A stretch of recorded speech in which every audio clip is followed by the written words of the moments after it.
घुटना, कंधा या कमर, चाहे जैसा हो दर्द, डॉक्टर ऑर्थो आपको देता है दर्द से पूरी आजादी, एक भरपूर जिंदगी।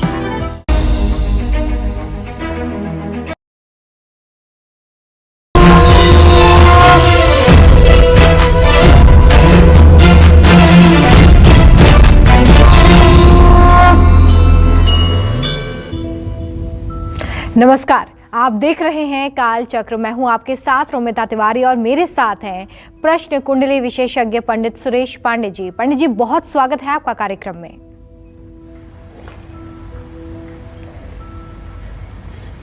धन्यवाद। गंदगी करेंगे तो, गंदा बोलेंगे तो, गलत काम करेंगे तो सुख चैन छीन लेगा शुक्र। देखिए काल चक्र। जी हाँ, आज काल चक्र में बात होगी आपकी कुंडली में बैठे शुक्र ग्रह की। शुक्र ग्रह ही वो ग्रह है जो हमें कला, शोहरत, ऐश्वर्य, सुख, शांति और संपन्नता देता है। अगर शुक्र की स्थिति हमारी कुंडली में ठीक ना हो तो हम इन सभी सुखों से वंचित हो जाएंगे। और ऐसे में आपकी कुंडली के किस भाव में बैठे हैं शुक्र और वहां बैठकर आपको कैसा फल दे रहे हैं, यही आज काल चक्र में पंडित जी आपको बताएंगे। इसलिए अगर आपके पास इस समय आपकी कुंडली मौजूद है तो उसे खोल लीजिए और पंडित जी जैसा जैसा आपको बताने वाले हैं वैसे आप ये पता कर सकते हैं कि किस भाव में शुक्र बैठा है और किस तरीके का फल आपको दे सकता है। अगर आपके पास आपकी कुंडली नहीं है तो परेशान होने की बिल्कुल ज़रूरत नहीं है। बस ध्यान से आज का काल चक्र देखिए, क्योंकि हो सकता है कि इस वक्त आप पर जो परेशानी या जो भी संकट आया हो उसका जिम्मेदार शुक्र ग्रह ही हो। क्योंकि पंडित जी से हम इस खराब शुक्र के संकेत भी जानेंगे कि किस तरीके से आप समझ सकते हैं कि आपका शुक्र ठीक नहीं है। अपनी चर्चा की शुरुआत करेंगे, उससे पहले आज का शुभ मुहूर्त जान लेते हैं।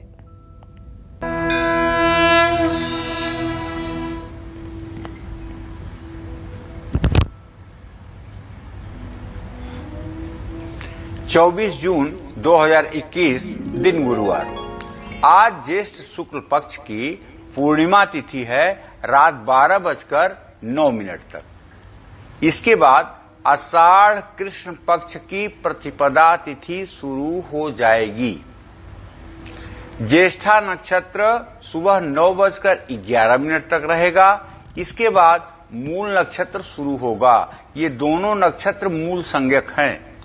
शुभ योग सुबह 6:06 तक था। इस समय शुक्ल योग शुरू हो चुका है। आज ज्येष्ठ मास की पूर्णिमा तिथि है। रवि योग सुबह 9:11 तक है और आज के कुछ अशुभ मुहूर्त भी हैं जिन्हें जानना आवश्यक है। जैसे राहु काल दोपहर बृहस्पतिवार है तो 1:30 बजे से 3 बजे तक रहेगा। भद्रा काल दोपहर 1:49 तक है और गुलिक काल सुबह 8:54 पर शुरू हुआ है और सुबह 10:39 तक रहेगा। जय मां विंध्यवासिनी। और चलिए आज की बेहद खास चर्चा हम शुरू करने जा रहे हैं। जैसा कि मैंने आपको बताया कि चर्चा बेहद खास इसलिए है क्योंकि आज शुक्र ग्रह की बात होने वाली है। शुक्र ग्रह से जुड़ी हर जानकारी पंडित जी आज आपको देने वाले हैं। पंडित जी, सबसे पहले तो ये बता दीजिए कि कैसे पहचान सकते हैं कि शुक्र कौन से भाव में बैठा है। जो दर्शक हमारे इस वक्त कुंडली लेकर बैठे हैं वो कुंडली में कैसे ये समझ सकते हैं कि शुक्र कहाँ पर है, और अगर पहले भाव में शुक्र बैठा हो तो किन बातों का प्रभाव ऐसे लोगों पर पड़ता है और इसके लिए क्या खास उपाय किए जा सकते हैं?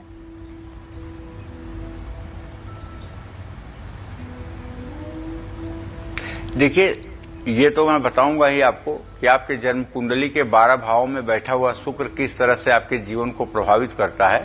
लेकिन उसके साथ पहले ये बताना बहुत जरूरी है कि आप जानते हैं कि शुक्र जो है आंखों का भी कारक ग्रह है।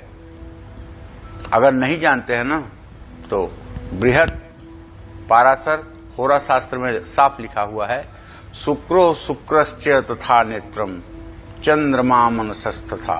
शुक्र नेत्र का भी कारक है।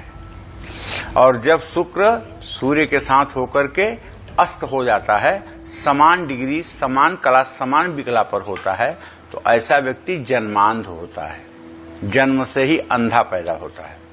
और अगर सूर्य शुक्र की डिग्री में 5 से लेकर 9 डिग्री तक का अंतर है और ये जन्म कुंडली के 12वें या दूसरे भाव में बैठे हुए हैं, तो ऐसे बच्चों को 5 साल की उम्र तक मोटे मोटे ग्लास वाले चश्मे लग जाते हैं। तो आंखों के बारे में भी जानने के लिए शुक्र को जानना जरूरी है। और दूसरी बात और क्या, दिव्यांगना वाहन वस्तुभूषा चिंता तु कार्या भृगुणा बुधेन्द्र। सुंदर युवती, सुंदर स्त्री का कारक शुक्र है, विलासिता का कारक शुक्र है, और हर प्रकार के कामनाओं को उदय करने वाला और पूर्ण करने वाला शुक्र है। तो सबसे पहले आप जान लीजिए कि यदि आपकी जन्म कुंडली के लग्न में अर्थात प्रथम भाव में शुक्र की स्थिति है तो आपको क्या सावधानी करनी चाहिए। पहली बात, कम उम्र में शादी नहीं करनी चाहिए। कम उम्र का मतलब 21 साल के नीचे की अवस्था में ऐसे लड़के लड़कियों को शादी नहीं करना चाहिए। किसी भरोसेमंद और समझदार व्यक्ति से सलाह लेकर के ही कोई नया काम करना चाहिए। पत्नी की सेहत और उनकी इच्छाओं का ध्यान करना चाहिए। भाग्योदय में थोड़ी सी देरी होती है और वासनात्मक वस्तुओं से हो सके तो अपने को दूर रखें। जरूरत से ज्यादा ना बोले। सींग वाले और काटने वाले जानवरों से सतर्क रहें। जिन लोगों की कुंडली में पहले भाव में शुक्र है उनको कौन से उपाय करने चाहिए ये तो मैं आपको बताऊंगा भी, लेकिन आप एक बात जान लीजिए, अगर आपकी राशि के लग्न में शुक्र बैठा हुआ है, अगर आप लड़के हैं तो आपके पत्नी का चेहरा गोरा होगा, लंबा होगा, बाल घने होंगे, मुंह का आकार छोटा होगा। और यदि आप लड़की हैं तो आपके पति का भी चेहरा लंबा होगा, थोड़े से बाल कम होंगे और मुखाकृति छोटी होगी। और यदि शुक्र आपके लग्न में बैठा होगा तो आप चाहे पुरुष हैं चाहे स्त्री, आपके आजीविका का स्रोत किसी महिला के द्वारा होगा। किसी महिला के द्वारा आपको धन उपार्जन होगा और किसी महिला के द्वारा आपकी जिंदगी में भाग्योदय होगा। तो काले रंग की गाय की सेवा करनी चाहिए। दही से शुक्रवार के दिन स्नान करना चाहिए। माँ लक्ष्मी की जम करके उपासना करनी चाहिए। श्री सूक्तम और कनक धारा स्तोत्र का भाव विभोर होकर पाठ करना चाहिए। शुक्रवार को सफेद कपड़े और इत्र दान करना चाहिए। शरीर को गंदा बिल्कुल नहीं रखना चाहिए और सुगंधित इत्र का प्रयोग करते रहना चाहिए। जय मां विंध्यवासिनी। चलिए, तो अभी आपने जाना कि अगर शुक्र पहले भाव में है तो किन किन बातों का आपको ध्यान रखना है, साथ ही शुक्र को ठीक करने के लिए कौन से खास उपाय आपको करने हैं, पंडित जी ने आपको बता दिया है। आगे बढ़ाते हैं चर्चा को। और अगर आप कुंडली में इस वक्त देख पा रहे हैं कि आपका शुक्र दूसरे भाव में विराजमान है तो कौन सी सावधानी आपको बरतनी है, कौन से खास उपाय आपको करने हैं, आइए जानते हैं पंडित जी से। पंडित जी, पहले भाव के बारे में तो आपने बता दिया, लेकिन अगर दूसरे भाव में शुक्र बैठा हो तो क्या सावधानी हमारे दर्शक बरतें और कौन से खास उपाय शुक्र को मजबूत करने के लिए किए जा सकते हैं?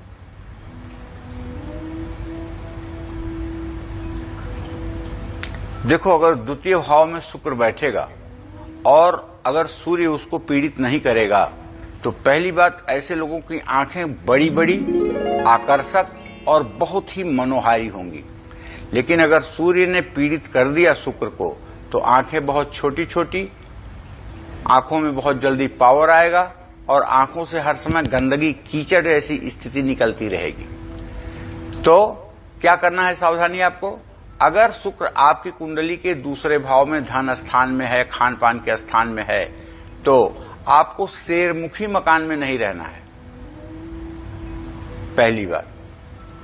और गलत संगत, गलत खान पान और गलत कार्यों से बिल्कुल बचकर रहना चाहिए।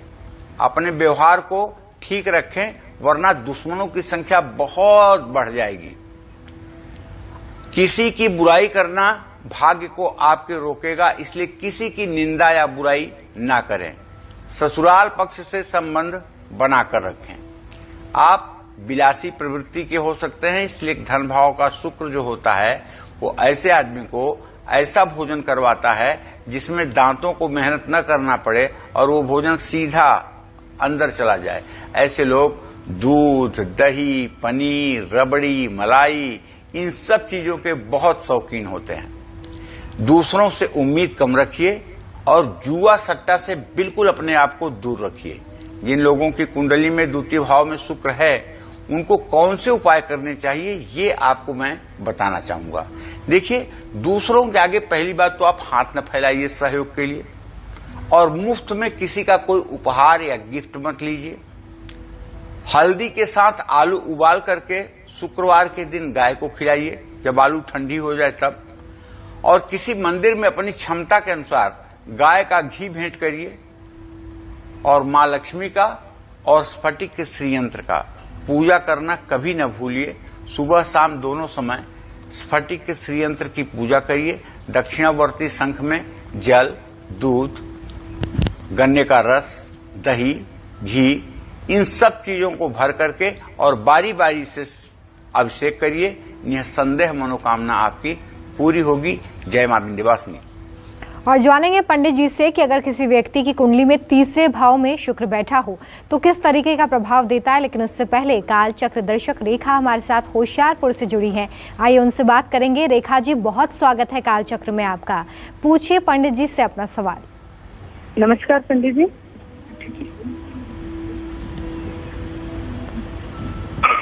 हाँ, सदा शुक्रिया। पंडित जी, मेरा सवाल है, मेरे पति की जन्म तारीख है 2/9/1970, समय सुबह 4:25, डिस्ट्रिक्ट होशियारपुर, गांव बसी बजीर।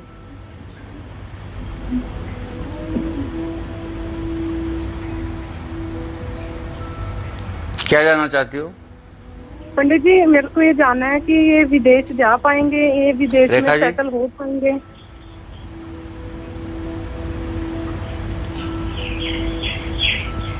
रेखा जी, आपने प्रश्न किया है अपने पति भाव के लिए। पति भाव का स्वामी आपके मंगल है और उससे गमन स्थान का स्वामी बृहस्पति है। मंगल और बृहस्पति को अगर हम देख रहे हैं तो छठा आठवां संबंध बन रहा है। आपके पति के विदेश जाने का पूरा योग बना हुआ है, लेकिन अभी नहीं। ये योग बनेगा 2022 में, अगस्त या सितंबर में। अभी धैर्य धारण करें। अभी किसी दलाल के हाथों पैसा देकर के बेवकूफ न बने। जाने का योग जरूर बनेगा, लेकिन अगले साल अगस्त सितंबर में। अभी अगर प्रयास करेंगे तो उसमें निराशा हाथ लगेगी, पैसा भी बर्बाद होगा, समय भी बर्बाद होगा और मन को दुख भी पहुंचेगा। और शुक्र ग्रह से जुड़ी हर जानकारी आज पंडित जी आपको दे रहे हैं, इसलिए बहुत ध्यान से आज का काल चक्र देखिए। शमा हमारे साथ काल चक्र दर्शक गाजियाबाद से जुड़ गई हैं। शमा जी, बहुत स्वागत है कार्यक्रम में आपका। पूछिए पंडित जी से अपना सवाल। पंडित जी नमस्कार। पंडित जी, मैं अपने भाई के बारे में पूछना चाहती हूँ, जिसका नरेश है नाम। उसका भविष्य कैसा रहेगा? उसकी जन्म तिथि है 8 सितंबर 1994, रात जन्म समय रात 1:20। और उसकी शादी के बारे में, उसे कैसी लड़की मिलेगी? और पंडित जी, हमारी दुकान का सामान ना आपसे छोटा है, दुकानदारी सही नहीं चलती है। हाँ, मेरे से छोटा है। और पंडित जी, हम खूब पूजा पाठ करते हैं सब, पर लगता नहीं है। आप जो बताते हैं उसका उपाय भी करते हैं। और मेरे पापा जो हैं वो बहुत बीमार रहते हैं। उनका नाम है मिस्टर आनंद सिंह। और मैं अपने बारे में पूछना चाहती हूँ कि मुझे कैसा घर परिवार मिलेगा।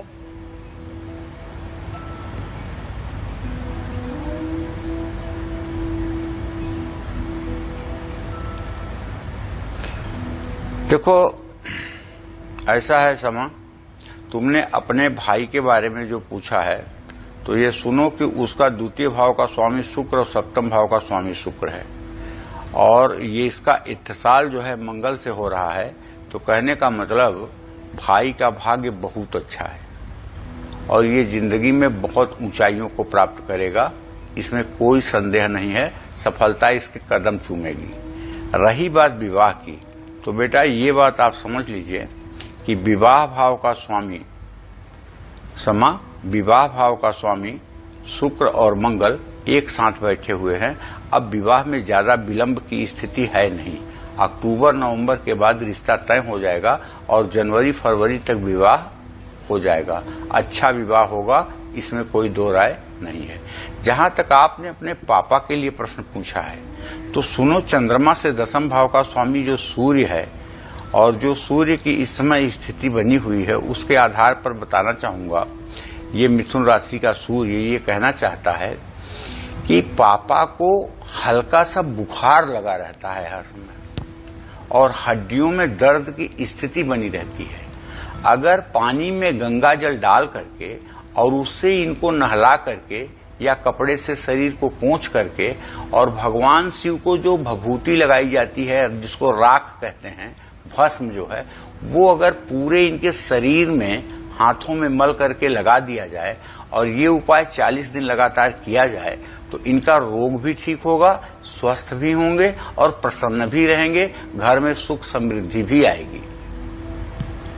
और आइए अब बात करते हैं कि अगर आपकी कुंडली में तीसरे भाव में शुक्र बैठे हैं तो किस तरीके का प्रभाव आपके जीवन पर इसका पड़ता है। इस प्रभाव को कम करने के लिए आप कौन से खास उपाय कर सकते हैं, जानते हैं पंडित जी से। पंडित जी, पहले और दूसरे भाव के बारे में आपने बताया, अब बताइए कि तीसरे भाव में अगर किसी की कुंडली में शुक्र बैठे हैं तो क्या संकेत होते हैं, कैसे समझा जा सकता है कि तीसरे भाव में शुक्र बैठे हुए हैं, और अगर दुष्प्रभाव मिल रहा हो तो क्या खास उपाय हमारे दर्शक कर सकते हैं।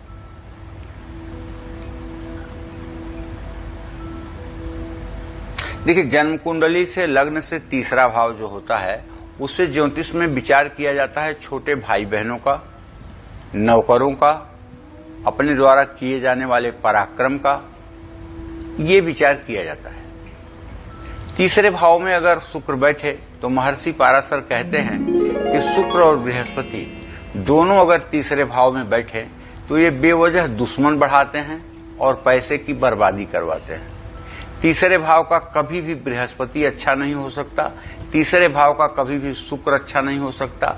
ये चाहे जितने अच्छी स्थिति में हो लेकिन अपनी महादशा में ये बेड़ा गर्क करते हैं, इसमें कोई संदेह नहीं है। देखो, किसी भी स्थिति में ऐसे लोगों को अपने पत्नी का अपमान नहीं करना चाहिए, अपने व्यवहार पर नियंत्रण रखना चाहिए और अपने कर्म को सुधारना चाहिए। झूठ बोलने से बिल्कुल बचना चाहिए और शुक्रवार को खट्टी चीजों का सेवन भी नहीं करना चाहिए। ऐसे लोगों को अपने क्रोध पर नियंत्रण रखने की कोशिश करना चाहिए। संकट के समय आसानी से जल्दी से निराश नहीं होना चाहिए और हर प्रकार के मानसिक तनाव से अपने को बचाना चाहिए। और जिन लोगों की कुंडली में तीसरे भाव में शुक्र है उनको और कौन सा उपाय करना चाहिए, ये मैं आपको ये बताना चाहूंगा कि एक तो मां लक्ष्मी की उपासना करिए, विंध्याचल, वैष्णो देवी, कामाख्या या कोल्हापुर किसी एक स्थान पर साल में एक बार जरूर जाइए, वहां साधना करिए, मां महालक्ष्मी का आवाहन करिए, अपने जीवन को धन्य करने के लिए उनका आशीर्वाद मांगिए। अपने भोजन का कुछ हिस्सा आपको भोजन शुरू करने के पहले गाय के लिए निकाल देना चाहिए और भोजन के बाद कौवे और कुत्ते को भी थोड़े से भोजन का अंश देना चाहिए। गाय को हरा चारा खिलाते रहना चाहिए और शुक्रवार को अगर एकादशी पड़े तो एकादशी का व्रत भी कर लेना चाहिए और अपने शरीर में इत्र जरूर लगाना चाहिए। साफ और दाग रहित कपड़े आपको पहनना चाहिए। जितना अच्छा कॉटन का कपड़ा आप पहनेंगे, सूती कपड़ा पहनेंगे, उतना ही ज्यादा आपका भाग्योदय होगा। पॉलिएस्टर का कपड़ा आपके लिए निसंदेह नुकसानदेह साबित होगा और उससे आपकी प्रगति रुकेगी। जय मां विंध्यवासिनी। और चलिए अब बात कर लेते हैं चौथे भाव में बैठे शुक्र की। चौथे घर में अगर शुक्र बैठा है तो कैसा फल देता है, ऐसे व्यक्तियों को किन बातों का ध्यान रखना है, सावधानी रखनी है, कौन से खास उपाय आपको करने हैं, आइए जानते हैं पंडित जी से। पंडित जी, अगर चौथे घर में शुक्र बैठा है तो किस तरह के संकेत मिलते हैं, क्या सावधानी ऐसे लोग रख सकते हैं।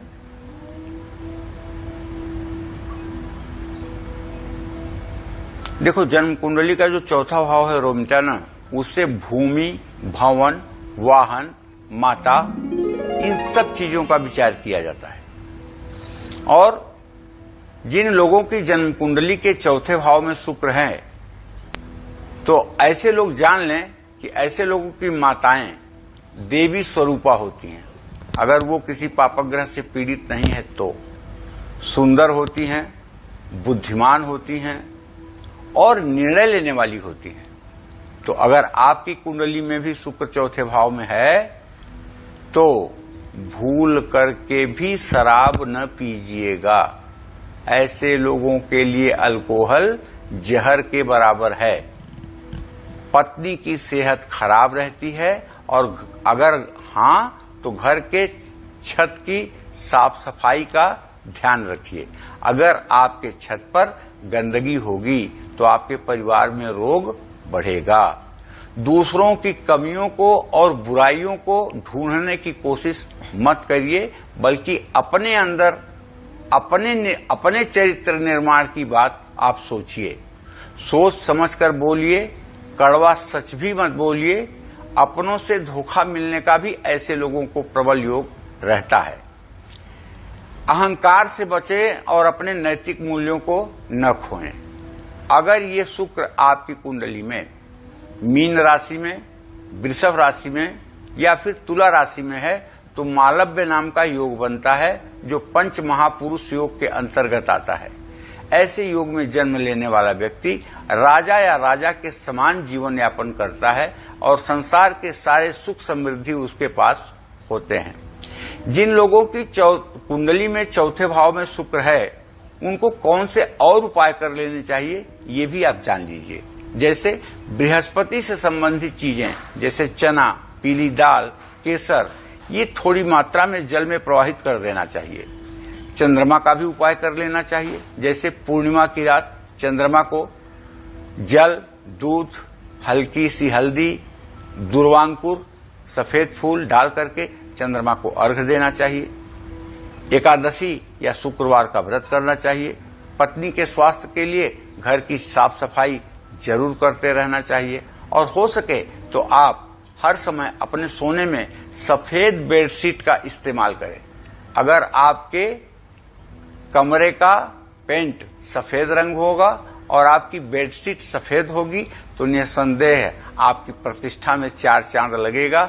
जय मां विंध्यवासिनी।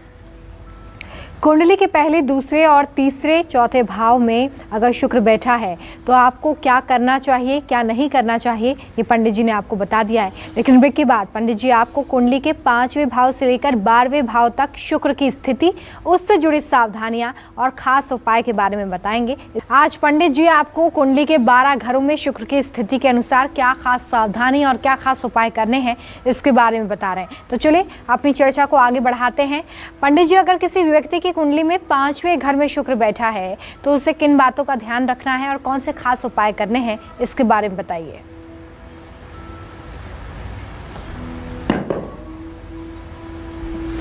देखिए, 5वां घर जो होता है जन्म कुंडली में, वो होता है संतान का भाव, वो होता है विद्या का भाव और वो होता है उपासना का भाव। किसी व्यक्ति का इष्ट देवी देवता कौन होगा, किसी के संतान कितने होंगे कि नहीं होंगे और पढ़ाई कितनी होगी, इस बात का पता सिर्फ और सिर्फ पंचम भाव से लगता है। लेकिन पंचम भाव को देखते हुए द्वितीय भाव को भी देख लेना चाहिए, क्योंकि वो बुद्धि का स्थान है। अगर बुद्धि ठीक है तभी विद्या ठीक होगी। पंचम भाव बहुत श्रेष्ठ हो, लेकिन अगर द्वितीय भाव का स्वामी अस्त या निर्बल हो तो पढ़ाई अच्छी हो नहीं पाती है। ऐसे में अगर आपकी जन्म कुंडली के 5वें भाव में शुक्र विराजमान है तो दूसरों की कमियों और बुराइयों के बारे में बात न करें। अगर आपकी जन्म कुंडली में वृषभ, कर्क, कन्या, वृश्चिक, मकर या मीन राशि में शुक्र विराजमान हो तो आपको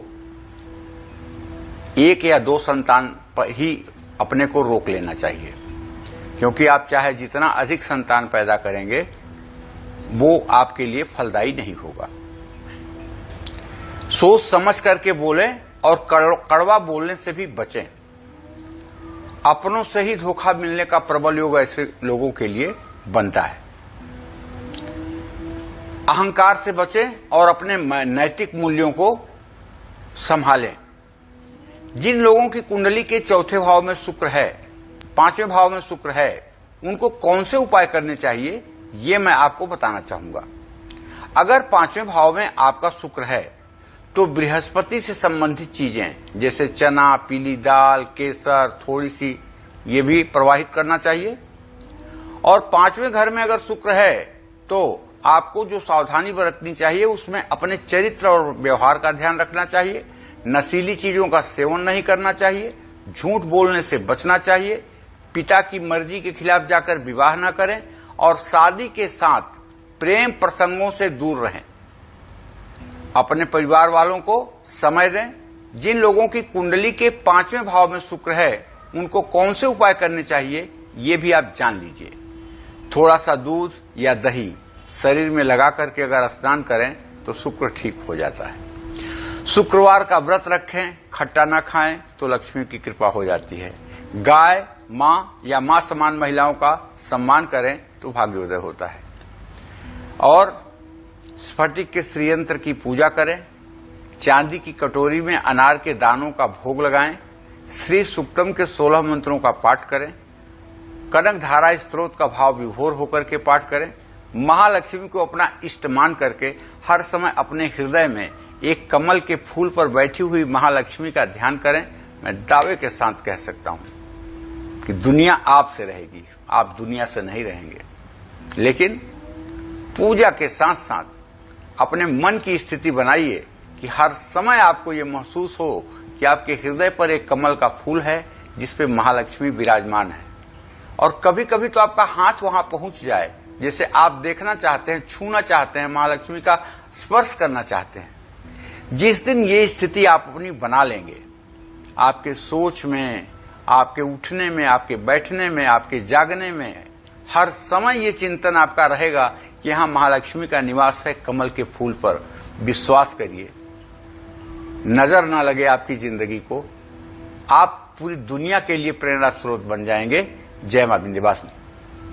और चलिए अब बात कर लेते हैं छठे भाव में बैठे शुक्र की। अगर कुंडली में छठे घर में शुक्र बैठा है तो कैसा फल देता है, ऐसे व्यक्ति को किन बातों का खास ध्यान रखना है और शुक्र को मजबूत करने के लिए कौन से खास उपाय आपको कर लेने चाहिए, आइए जानते हैं पंडित जी से। पंडित जी, अगर कुंडली में छठे भाव में शुक्र है तो क्या सावधानी रखें, और साथ ही ये भी बता दीजिए कि कौन से खास उपाय ऐसे लोगों को करने चाहिए।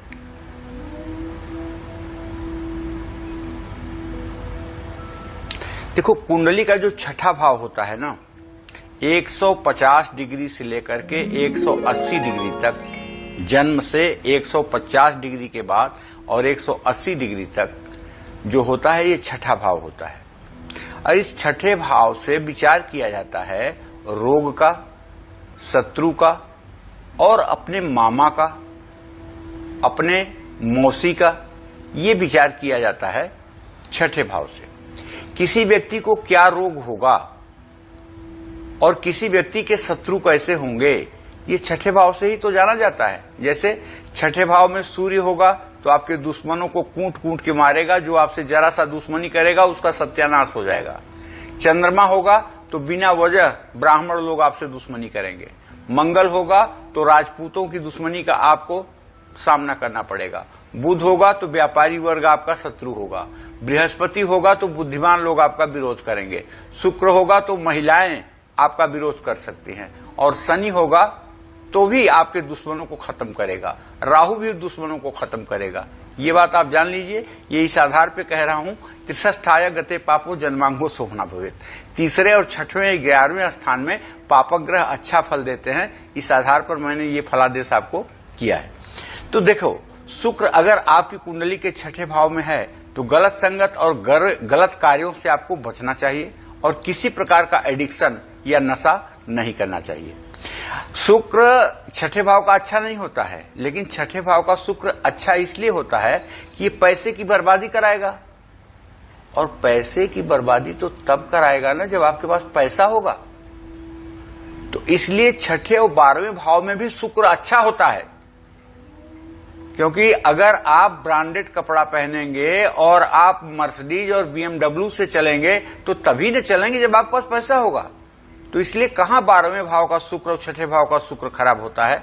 नहीं होता है। हाँ, लेकिन अगर शुक्र शनि के साथ छठे भाव में हो जाए और शुक्र की महादशा में शनि का अंतर हो या शनि की महादशा में शुक्र का अंतर हो, तो ये चाहे जिस अवस्था में हो जाए, कैंसर पक्का होता है और ये आदमी के जीवन की आखिरी दशा बन जाती है। इसलिए अगर किसी की कुंडली में ये योग है तो पहले से ही भाई महामृत्युंजय, मृत संजीवनी विद्या का जप वगैरह करवा करके अपने जीवन को सुरक्षित कर लेना चाहिए। देखिए, कोई बिना काम सोचे समझे न करिए और न तो काम को बीच में छोड़िए। अपने गुरुओं का, अपने को ज्ञान प्रदान करने वाले लोगों का आपको विरोध नहीं करना चाहिए और विरोधियों से सतर्क भी रहना चाहिए। थोड़ा खर्च संभाल करके चलना चाहिए। जिन लोगों की जन्म कुंडली में शुक्र छठे भाव में हैं, उनको कौन से उपाय करने चाहिए ये मैं आपको बताना चाहूंगा। अपने शरीर और घर की साफ सफाई का ध्यान रखिए। गाय को हरा चारा खिलाइए। मां लक्ष्मी के मंदिर में शुक्रवार को कमल का फूल चढ़ाइए और अपनी पत्नी को खुशियां देने की कोशिश करिए। जिन लोगों की कुंडली के छठे भाव में शुक्र होता है और जो लोग अपने पत्नी का अपमान करते हैं, निश्चित रूप से ऐसे लोग अपमानित होकर के समाज में जीवन जीते हैं। इसमें कोई दो राय नहीं है। जय मां विंध्यवासिनी। तो ये तो बात हुई छठवें भाव की। अब बारी आती है सातवें भाव की। अगर सातवें भाव में शुक्र कुंडली में है तो क्या सावधानी रखेंगे, क्या खास उपाय आप करेंगे, आइए जानते हैं पंडित जी से। पंडित जी, सातवें भाव में अगर शुक्र है तो ऐसे लोग कैसे समझ सकते हैं कि सातवें भाव में शुक्र है? कौन से वो संकेत होते हैं? साथ ही ये भी बता दीजिए कि अगर शुक्र का शुभ प्रभाव हमें देखने के लिए नहीं मिल रहा है तो कौन से खास उपाय कर सकते हैं हम?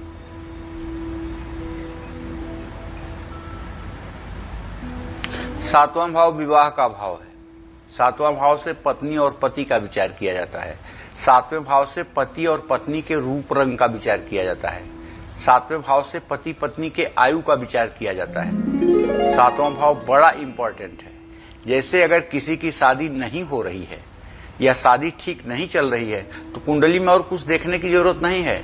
3 चीजों को देखना चाहिए: भाव, भावेश, कारक। भाव क्या है? सप्तम भाव। भावेश क्या है? सप्तम भाव का स्वामी। और कारक क्या है? शुक्र। अगर तीनों की स्थिति अच्छी है तो विवाह बहुत अच्छा, और अगर तीनों की स्थिति निर्बल है तो विवाह में हर समय भूकंप आने की समस्या रहेगी। तो चलिए, मैं सबसे पहले आपको ये बताऊं कि अगर सप्तम भाव में शुक्र हो तो सावधानी क्या बरतें। पहला काम तो ये कि किसी रिश्तेदार के साथ साझेदारी में कोई कारोबार न करें। दूसरी बात, अपने पत्नी का सम्मान करें और उनको धोखा न दें। होता यह है ना कि शुक्र अगर पुरुषों की कुंडली में सातवें भाव में होता है तो ये लोग सचमुच में अपने पत्नी जितना कहती है उतना ही करते हैं, उसके आगे एक कदम नहीं चलते हैं। लेकिन महिलाओं की कुंडली में अगर शुक्र सप्तम भाव में होता है तो ऐसा नहीं होता है, वो स्वेच्छाचारी भी हो जाती है। नकारात्मक और अनैतिक विचारों से बचना चाहिए। विलासिता और गलत संगत से दूर रहना चाहिए। अपने चरित्र का स्वयं मूल्यांकन करते रहना चाहिए। जिन लोगों की कुंडली के सातवें भाव में शुक्र है उनको कौन से उपाय करने चाहिए ये आपको बताता हूं। देखो, सातवें भाव में शुक्र होगा ना तो ऐसा आदमी आकर्षक होगा, ऐसा आदमी सुंदर होगा, ऐसा आदमी अट्रैक्टिव होगा और ऐसा आदमी मतलब बहुत ही तेज होगा। किसी काम को करने में पलक झपकने की देर लगेगी, वो काम को पूरा कर देगा। एक्टिविटी जो होती है ना शुक्र के द्वारा बहुत तेज होती है। अब हां, शुक्र का एक दो दोष भी है। जैसे शुक्र का दोष है, शुक्र अगर मंगल के साथ सातवें घर में हो जाए तो ये चरित्र में दोष पैदा करता है। शुक्र अगर राहु के साथ सप्तम में हो जाए तो दाम्पत्य जीवन को बिगाड़ देता है, तलाक करवा देता है। शुक्र शनि के साथ सप्तम भाव में हो तो कैंसर और रक्त से संबंधित बीमारियां दे देता है। शुक्र सूर्य के साथ अगर सप्तम भाव में हो तो 2 विवाह के योग करवा देता है। तो ऐसी तमाम बातें हैं जो आती हैं इसके अंतर्गत। लेकिन अगर आप महालक्ष्मी का पूजन करते हैं और ओम श्रीम ह्रीम क्लीम ऐं कमलवासिन्यै स्वाहा इस मंत्र का अगर आप 3 साल में 10 लाख मंत्रों का जप करते हैं तो निसंदेह आप राजा की तरह जीवन व्यतीत करेंगे और आपका दाम्पत्य जीवन, आपका वैवाहिक जीवन दुनिया के लिए मिसाल बनेगा। अपने जीवन साथी के वजन के बराबर किसी मंदिर में आपको जौ का दान करना चाहिए शुक्रवार के दिन। इससे भी आपके जीवन साथी या जीवन संगिनी का स्वास्थ्य अच्छा रहता है और आप प्रसन्नता पूर्वक जीवन यापन करते हैं। जय मां विंध्यवासिनी। और जिन लोगों की कुंडली के 8वें भाव में शुक्र विराजमान है, उन्हें कौन सी सावधानी रखनी है, क्या खास उपाय आपको शुक्र को मजबूत करने के लिए करने होंगे, आइए जानते हैं पंडित जी से। पंडित जी, अब 8वें भाव के बारे में भी हमारे दर्शकों को बताइए कि अगर 8वें भाव में शुक्र है तो जीवन में किन चीजों पर प्रभाव पड़ता है।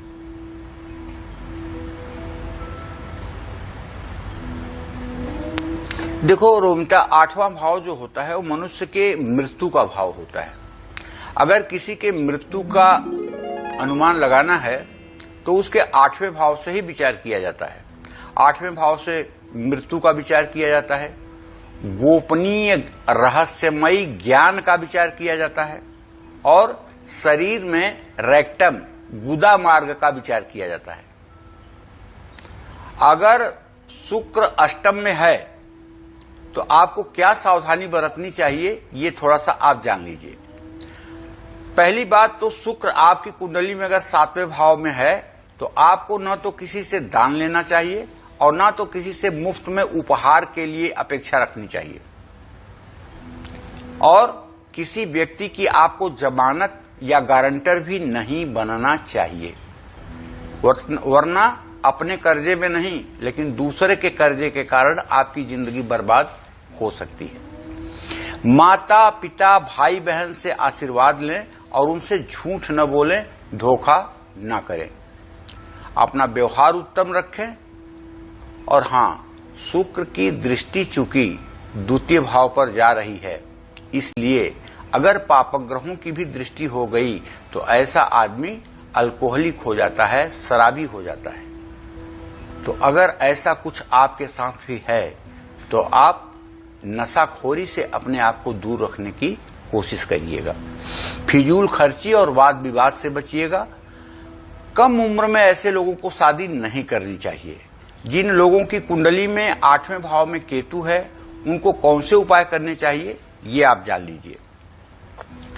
दही शरीर में थोड़ा सा लगा करके स्नान करिए, गाय को चारा खिलाइए, नियमित रूप से मंदिर जाइए और धर्म स्थान के सामने सिर जरूर झुकाइए। कोई भी वस्तु किसी से मुफ्त में उपहार के रूप में आप ग्रहण ना करें। जय मां विंध्यवासिनी। कालचक्र दर्शक मालती हमारे साथ गुजरात से जुड़ गई हैं, आइए उनसे बात करेंगे। मालती जी, बहुत स्वागत है आपका कार्यक्रम में, पूछिए पंडित जी से अपना सवाल। हाँ मैडम जी, प्रणाम आपको कर रही हूँ, पंडित जी को चरण स्पर्श कर रही हूँ। बेटी का नाम माधुरी है, कर्क राशि है, 27/5/82 गुरुवार 9:25 सुबह। और बेटा का नाम यूसुफ, बेटा का 16/6/85 रविवार 4:25 शाम को। ये इतना पूछना चाहती हूँ मैडम, मतलब दोनों से परेशान हूँ, बेटी ससुराल में भी परेशान है और बेटा से हमको कोई सुख नहीं है, पति है नहीं। चलिए मैं आपको बताता हूं। आपके बेटी की कर्क राशि है और आपके बेटी के पति भाव का स्वामी शनि है। शनि और चंद्रमा की स्थिति इस समय जो बन रही है वो तृतीय एकादश जरूर है, लेकिन चंद्रमा नीच राशि में और केतु के साथ है। आपकी बेटी मानसिक रूप से बहुत उलझी हुई है, मानसिक रूप से प्रसन्न नहीं हो पा रही है, घर का वायुमंडल सपोर्टिव नहीं है। आप अपने बेटी से कहिए कि शिव सहस्र नामावली का रोज पाठ किया करे। शिव जी के जो 1000 नाम हैं उनका रोज पाठ किया करे। अगर ऐसा नहीं कर सकती है तो शिवलिंग की पूजा करके 24 मिनट ओम नमः शिवाय का जप करे। ये उपाय करने से 1 वर्ष के अंदर उसका वैवाहिक जीवन अच्छा हो जाएगा, घर में सुख और संपन्नता हो जाएगी और घर में उसका प्रभुत्व भी कायम हो जाएगा। जहां तक आपने अपने बेटे के बारे में प्रश्न पूछा है तो उसके बारे में तो मैं यही कहना चाहूंगा कि आपके मतलब पुत्र भाव का स्वामी बुध है और बुध इस समय बकरी होकर के राहु के साथ है। अभी ये करियर में अपने स्मूथ नहीं हो पा रहा है। भाग्येश बकरी है तो इससे कहिए कि 100 ग्राम देसी कपूर 5 बुधवार किसी मंदिर में आरती के लिए दान करे, उसके साथ कुछ पैसे भी दे और बुधवार के दिन गणेश चालीसा का पाठ करें। 5 नमकीन के पैकेट 10 साल से छोटी कन्याओं में भी वितरित करें। पैकेट बंद होना चाहिए, खुला नहीं होना चाहिए, इस बात का भी ध्यान देना चाहिए। और बेटे से ये कहिए कि वो हर बुधवार के दिन फिटकिरी के पानी से मुंह में पानी लेकर के 3-4 बार कुल्ला करना चाहिए, जिससे मुंह से दुर्गंध या मुंह से संबंधित किसी प्रकार की बीमारी भविष्य में ना लगे। जय मां विंध्यवासिनी। चलिए अब पंडित जी से उन लोगों के लिए सावधानी और खास उपाय जान लेते हैं जिनकी कुंडली के 9वें भाव में शुक्र विराजमान है। पंडित जी अब 9वें भाव के बारे में भी बता दीजिए कि अगर हमारे किसी दर्शक के 9वें भाव में शुक्र है तो क्या सावधानी, कौन से खास उपाय उन्हें करने चाहिए?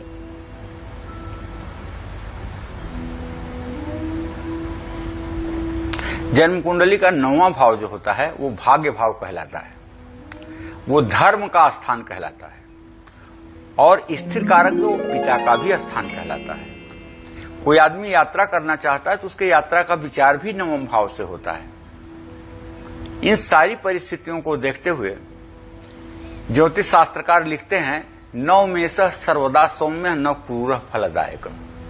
9वें भाव में चंद्रमा, बुध, बृहस्पति और शुक्र, ये 4 ग्रह बहुत अच्छा फल देते हैं। शेष जो पापक ग्रह या पूरक ग्रह हैं वो उतना अच्छा फल नहीं देते हैं। ये हमारे बताने का आशय ये है कि यदि आपके भाग्य भाव में शुक्र है तो ये तो सोने पर सुहागा की स्थिति हुई। तो आपको सावधानी क्या बरतनी है ये जान लीजिए। अगर आपकी कुंडली के शुक्र 9वें भाव में है तो अपने भाइयों से आपको संबंध सुधार के रखना चाहिए और किसी भी तरह के एडिक्शन से, नशे से आपको दूर रहना चाहिए। धर्म का पालन करना चाहिए, अपने पूर्वज, अपनी पत्नी का सम्मान करना चाहिए। जिन लोगों की जन्म कुंडली के 9वें भाव में शुक्र है उन लोगों को कौन सा और उपाय कर लेना चाहिए ये आप जान लीजिए। ऐसे लोगों को तीर्थयात्रा जरूर करनी चाहिए। ऐसे लोगों को देवियों के शक्ति पीठ में जाकर के साधना करनी चाहिए। ऐसे लोग शक्ति के आराधक होते हैं। ऐसे लोग कुंडली जागृत कर पाते हैं। ऐसे लोग भूत भविष्य वर्तमान को देख पाते हैं। तो ऐसे लोग अगर देवियों के सिद्ध पीठ में जाकर के और तपस्या करें, साधना करें तो उन्हें भी सफलता मिलती है। शुक्रवार का व्रत करें और मां लक्ष्मी की उपासना करें। हो सके तो शुक्रवार के दिन रुद्र चंडी का पाठ करें। अगर आपके 9वें भाव में शुक्र है और आप चाहे जितना बीमार हैं, अगर आप रुद्र चंडी का पाठ शुरू कर दें शुक्रवार से 7 दिन लगातार रुद्र चंडी का पाठ कर लें तो मैं पूरे विश्वास के साथ कह सकता हूं आप पूर्ण रूप में रोग मुक्त हो जाएंगे। शुक्रवार का व्रत और महालक्ष्मी की उपासना आपके लिए आवश्यक है।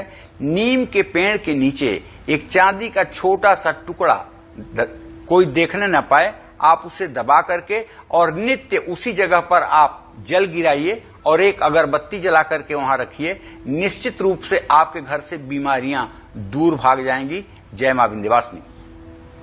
और चलिए अब बात करेंगे 10वें भाव की। 10वें भाव में शुक्र है तो क्या खास सावधानी आप बरतेंगे, क्या खास उपाय आप करेंगे, जानते हैं पंडित जी से। पंडित जी 10वां भाव अगर हम देखें तो यहाँ पर कौन से चीज़ को ये डेडिकेटेड होता है, किस चीज़ को ये दर्शाता है, इसके बारे में बताइए। साथ ही ये भी बताइए कि 10वें भाव में अगर शुक्र बैठा है तो जीवन में कौन सी परेशानियां आएंगी।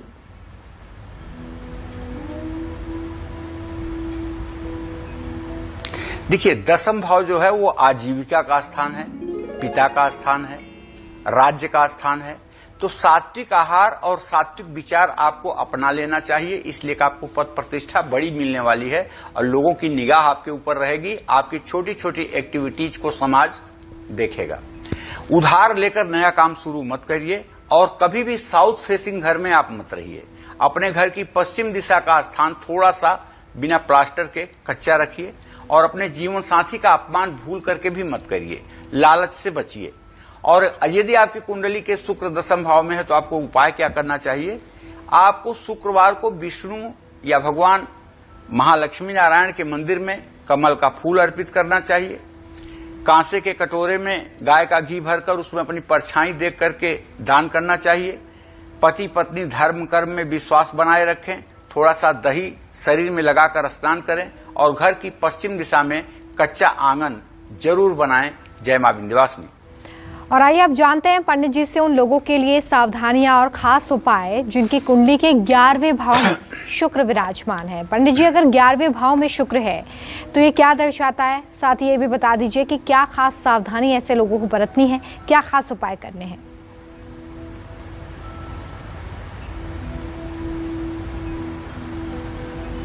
देखिए 11वें भाव का मतलब होता है कि किसी की जन्म कुंडली का जो 11वां भाव होता है उसके सोर्स ऑफ इनकम को, उसके आय स्रोत को, उसके ईमानदारी और बेईमानी की कमाई को, बड़े भाई और बड़ी बहन के बारे में बताता है।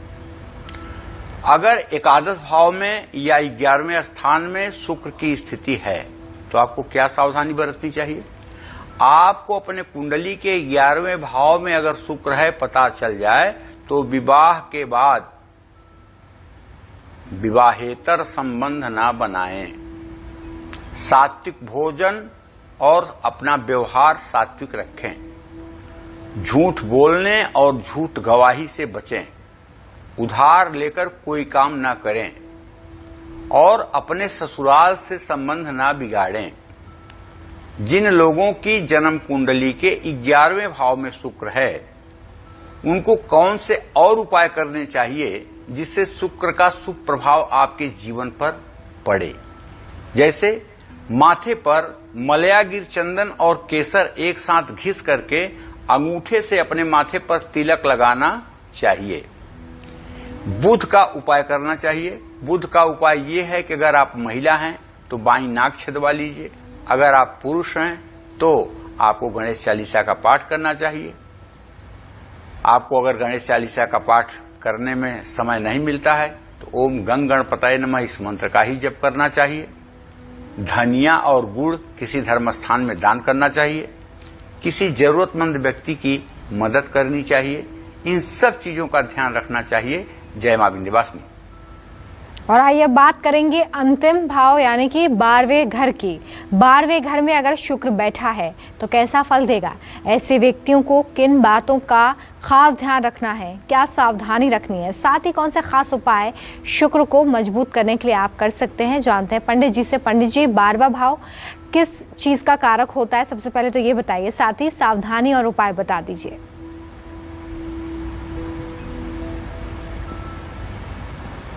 देखिए, 12वां भाव जो होता है ये व्यय का स्थान है, खर्च का स्थान है। कोई आदमी कहाँ खर्च करेगा ये 12वें स्थान से पता चलता है।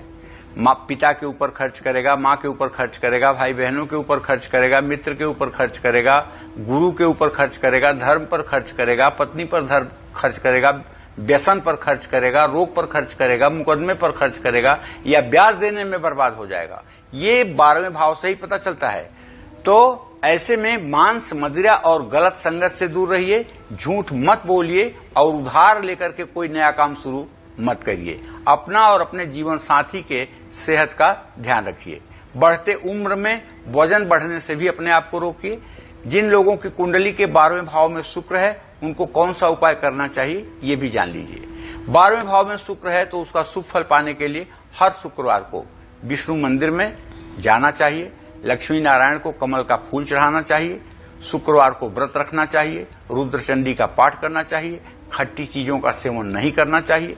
बृहस्पति के उपाय करने चाहिए। केसर और मलयागिर चंदन का तिलक लगाना चाहिए। गाय की सेवा करनी चाहिए। ये सारे उपाय अगर किए जाएंगे तो निसंदेह आपके लिए बहुत ही सुखकर स्थिति बनेगी।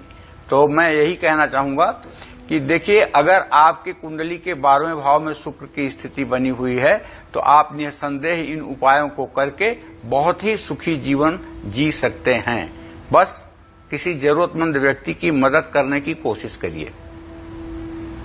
और पंडित जी, अब उन लोगों के बारे में बात कर लेते हैं जिनके पास कुंडली नहीं है, जो ये नहीं पता कर सकते हैं कि उनके कुंडली में कौन से भाव में शुक्र है। तो ऐसे लोग जिनके पास कुंडली नहीं है वो शुक्र को मजबूत करने के लिए क्या खास उपाय करेंगे ये भी बता दीजिए।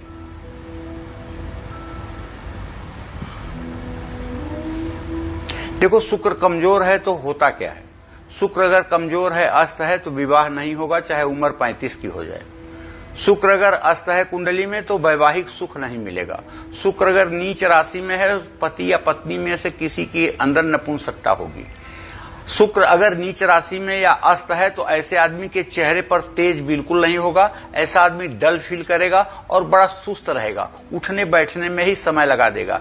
प्रणाम करने में 10 मिनट लगा देगा। और अगर बहुत फास्ट, बहुत एक्टिव कोई व्यक्ति है तो निसंदेह उसका शुक्र अच्छा है।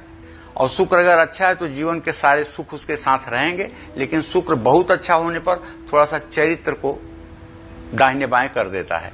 लेकिन शुक्र अगर कुंडली में बहुत अच्छा हो तो ऐसे लोग अपने जिंदगी के हर मुकाम को आसानी से सफलता से प्राप्त कर लेते हैं। अगर आपके अंदर भी सुस्ती है, कमजोरी है और आपको हर चीज में संतोष है, कुछ नहीं करना चाहते हैं, एम्बिशन नहीं है, महत्वाकांक्षा नहीं है, तो शुक्र आपका खराब है। तो आपको भी श्री सूक्त और कनकधारा स्त्रोत का पाठ करना चाहिए और हिम कुंदम मृणालाभम दैत्यानाम गुरुम परम सर्वशास्त्र प्रवक्तारम भार्गवम प्रणमाम्यहम, इस मंत्र का भी 108 बार सुबह शाम जप करना चाहिए। जय। चलिए, पंडित जी ने आज इतनी अच्छी जानकारी दी, इसके लिए उनका बहुत शुक्रिया। हम उम्मीद करते हैं कि आपको आज हमारा ये टॉपिक, ये विषय बहुत पसंद आया होगा। कल फिर एक नए विषय और आपकी परेशानियों को दूर करने के लिए ढेरों उपाय लेकर हम आएंगे पंडित सुरेश पांडे जी के साथ। तब तक कालचक्र की पूरी टीम को दीजिए इजाजत। खबरें लगातार जारी हैं, देखते रहिए न्यूज़ 24। नमस्कार। खास जड़ी बूटियों से बना पेट सफा आयुर्वेदिक चूर्ण आज ही ले आएं। पेट सफा पहली रात से ही असर दिखाता है और इसकी आदत भी नहीं पड़ती। पेट सफा, हर रोग दफा।